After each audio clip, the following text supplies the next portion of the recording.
CBN e a tecnologia, com Gilberto Sodré. Bom, quarta-feira é dia de tecnologia. Gilberto Sodré conosco. Gilberto, mais golpes no WhatsApp. Exatamente, Fernanda. Mais um novo golpe no WhatsApp. E agora, na verdade, os criminosos estão usando um artifício bem interessante e, infelizmente, né? Ou seja, a vítima, né? Ela fica até sem saber que foi vítima desse golpe. Na verdade, quem vão ser as reais vítimas desse golpe são seus amigos, familiares, né, em relação a isso. Então, nesse caso, o que o golpista faz, basicamente, ele vai até a rede social de uma certa pessoa, né, ele coleta, né, dados de nome de pessoas que são amigos, parentes, né. Muitas das pessoas colocam nas suas redes sociais fotografias, número de telefone dessas pessoas, e aí o golpista faz, né, o que a gente chama de stalking, né? Ou seja, ele verifica lá todo esse círculo de relacionamento de amizade ou de parentesco, com o nome das pessoas e seus telefones, e aí inclusive coleta algumas fotografias dessa pessoa, né, principal, que é o centro desse círculo de relacionamento, e aí o golpista, ele contrata uma linha de telefone de mesmo DDD dessa pessoa central, né, e depois o que ela faz? Ela cria um WhatsApp nessa linha de telefone, coloca uma foto que ele capturou da rede social dessa pessoa, e aí entra em contato com aquele círculo de amigos ou aqueles parentes que colocaram seus telefones celular, né, no Facebook ou na rede social em geral, falando que aquela pessoa trocou de telefone, que agora é uma pessoa nova, de um telefone novo, né? E aí começa a fazer uma abordagem essas pessoas como se fossem, né, como se fosse um número novo de telefone, né? E como se fosse a pessoa que tenha trocado de telefone. Eles, em algumas situações, né, os golpistas, inclusive, capturam, né, ou seja, áudios que a pessoa muitas vezes tenha colocado ou na rede social ou no YouTube, coisa parecida, né, com algumas frases que a pessoa falou, inclusive coloca lá como áudio, né, tipo um bom dia, boa tarde, né, porque aí dá mais veracidade a esse novo perfil, né, que agora é falso, né, dessa pessoa. E aí, essa pessoa, esses golpistas começam a abordar seus parentes e amigos pedindo dinheiro, né? Então esse é um novo golpe que a gente tem observado. Aí tem muitas pessoas que já caíram nesse golpe, viu, Fernando? É verdade. O Gilberto, hoje, inclusive, né, o repórter Zé Carlos estava contando de um outro golpe, e o da maquininha do motoboy. E a delegada, né, falando muito assim de como eles são convincentes. Exatamente. Até o que se acha mais esperto não está livre disso. Exatamente. Na verdade, o golpista usa a técnica chamada de engenharia social, ou seja, eles são, tem a forma de transparecer uma segurança, né, como se fosse realmente uma pessoa, a pessoa, né, no outro lado, né. E aí começa a conversar com a pessoa. Algumas pessoas até notam que aquela pessoa não usa aquele tipo de linguajar, ou não usa aquele tipo de expressão, né? E aí começa a desconfiar dessa situação. Mas, em geral, né, essa é um tipo de ataque de engenharia social em que o atacante ele tem uma experiência, ele consegue, de certo modo, envolver a sua vítima, né, com uma história que, se você parar para pensar no sentido mais calmo da história, você vai ter uma história completamente inverossímil, mas, de qualquer forma, né, como ele transparece uma segurança, uma firmeza nessa situação, as pessoas acabam acreditando nesse caso, né? E, hoje em dia, na verdade, o que tem que fazer é ficar esperto, né, e desconfiar, né, dessas mudanças, né, normais de situação, de procedimento em relação a isso. Gilberto, a gente volta em segundinhos, tá? Só para o repórter CBN. Vamos lá. Repórter CBN. O Brasil subiu 4 posições no Índice Global de Inovação e chegou ao posto de número 62. A base de comparação é a edição de 2019. No topo da lista aparecem Suíça, Suécia e Estados Unidos. Foram avaliados 131 países. Na avaliação da Confederação Nacional da Indústria, o avanço do Brasil não é motivo para comemoração, já que a posição conquistada é incompatível com o fato de a nação ter a 9ª maior economia do mundo. A média móvel semanal de mortes diárias causadas pela Covid-19 começou a cair e, pela primeira vez em 3 meses, a pandemia dá sinal de estar perdendo força no Brasil. O número recuou 14% e saiu de um patamar de 1.000 vítimas diárias para 859. Nos últimos 7 dias, Amapá, Rondônia e Tocantins viram o número de mortos subir. Já 13 estados e o Distrito Federal registraram tendência de queda e 10 unidades da federação apresentaram estabilidade. O número total de infectados no país chegou a 3.953.563 nesta manhã. 122.703 morreram. Os dados são das Secretarias Estaduais da Saúde e foram divulgados pelo Consórcio de Veículos de Imprensa. 3 homens acusados de fazer parte de uma milícia que atua na zona oeste do Rio de Janeiro são alvos de mandados de prisão. No total, 6 integrantes do bando foram denunciados à Justiça por organização criminosa e lavagem de dinheiro. Também são cumpridos 14 mandados de busca e apreensão. O chefe do grupo está preso. No horário de Brasília, 11h03. Repórter CBN. As principais notícias do dia a cada meia hora.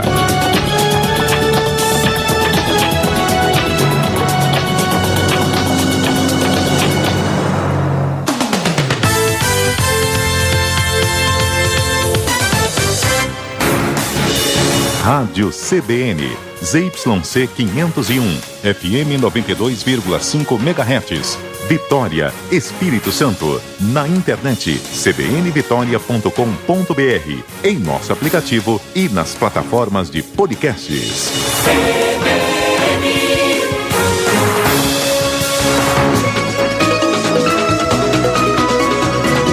CBN Vitória. Apresentação, Fernanda Queiroz. Já que de volta ao CBN Vitória e com Gilberto Sodré no nosso CBN Tecnologia. Gilberto que iniciou o quadro de hoje falando de mais um golpe acontecendo na praça. Vamos rapidamente retomar aqui, Gilberto?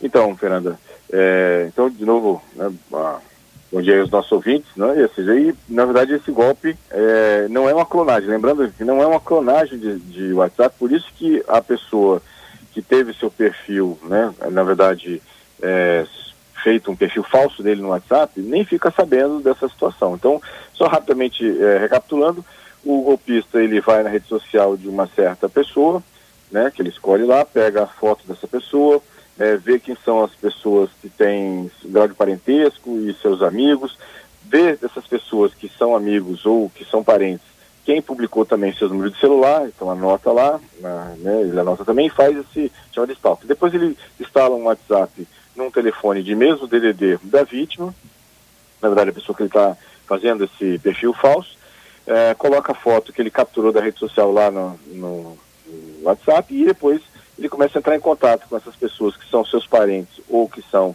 seus amigos, falando que a pessoa em questão mudou de celular, que agora ali é um número novo, e começa a passar a pedir dinheiro, né, para essas pessoas que ele fez o contato. Então, na verdade, quem são as vítimas são os amigos e parentes dessa pessoa que teve o seu perfil falso, um perfil falso criado, né? E a pessoa mesmo que teve o perfil falso criado nem fica sabendo dessa situação, porque o seu WhatsApp continua funcionando normalmente. Então, quais são as recomendações nesse momento, né? Ou seja, primeiro, de novo, né? Muito cuidado com as informações que você publica nas redes sociais. Isso, quanto mais informações públicas você colocar, mais chance do atacante ter uma narrativa parecida com a sua, né? Que sejam áudio, que sejam fotos, que sejam contatos com outras pessoas, né? Então isso vale também para os seus parentes e amigos que estão nas redes sociais também. Quanto mais informação a gente fornece para o atacante, mais a chance dele criar um perfil mais próximo do que é você, também no WhatsApp, e vai ficar mais fácil dele convencer as pessoas de que aquele número agora é o seu novo número, nesse caso lá. No caso das pessoas que receberam contatos em relação a esse novo perfil falso, é sempre bom quando aparece algum tipo de comportamento estranho, né? Daquela seu amigo. Oi, alô? Acho que deu uma falhazinha aqui. Oi, assim. Vamos botar aqui. Oi. Estamos te ouvindo. Você falava das orientações, quanto mais a gente se expõe nas redes sociais, mais munição a gente dá para os golpistas. Exatamente, né? Ou seja, então, e aí quanto mais informação você coloca, mais chance você tem do golpista ter uma narrativa parecida com a sua, e com isso poder convencer de forma mais fácil seus amigos e parentes de que aquele perfil novo agora é realmente o seu perfil, né, nesse caso. E para aquelas pessoas que receberam, né, um tipo de contato, né, com um tipo de discurso diferente ou tem algum comportamento diferente, é sempre bom tentar fazer contato diretamente com a pessoa que ela está desconfiando que aquele perfil não é verdadeiro, aquele perfil não é aquela pessoa, né? E aí não pelo número de celular, na verdade tenta falar pelo número fixo, liga para uma pessoa da própria família dele, né, para saber se realmente aconteceu aquilo, se ele trocou de número, né, exatamente para identificar que aquilo é um golpe, né, e não é exatamente uma troca de número de celular, né, nesse caso aqui. Então, é um golpe, né, que tem feito algumas vítimas, e a gente tem que ficar esperto e atento a isso. Ontem, inclusive, eu conversava com o advogado Luiz Cláudio Alemã, falando sobre a Lei Geral de Proteção de Dados, e ele falou exatamente, quando você dá essa munição, né, nas redes sociais, ele falou, olha, a rede social é um suicídio coletivo, o que você coloca lá, você está jogando contra si próprio. Exatamente, você está dando chance ao atacante de fazer alguma coisa contra você, ou fazer alguma coisa contra os seus familiares, né? Então isso é mais grave. Então por isso que a gente tem que ter muita responsabilidade na hora de publicar alguma coisa na rede social. E aí, algumas pessoas falam assim, eu publiquei, mas eu marquei lá para só os meus amigos poderem ver aquela informação. Aí a pergunta que fica primeiro, né, será que todas as pessoas que estão marcadas como amigos na sua rede social são realmente perfis verdadeiros? Não tem algum perfil falso ali? Né? E segundo, eu já vi essa situação de você marcar como só os amigos verem aquela informação, mas por um erro, por um bug da rede social, todo mundo consegue ver. Então, ou seja, tem que usar com um certo critério, né, essas informações que a gente publica na rede social. É isso aí. Vamos para os nossos destaques? Vamos lá. Então, Fernanda, a primeira notícia que me chamou a atenção foi um recorde de velocidade da internet. Cientistas da Universidade de Londres apresentaram um projeto de transmissão na internet via fibra ótica que conseguiu atingir a velocidade de 178 terabits por segundo, né? Então, ou seja, só para a gente ter uma ideia, 1 terabit é mil gigabits.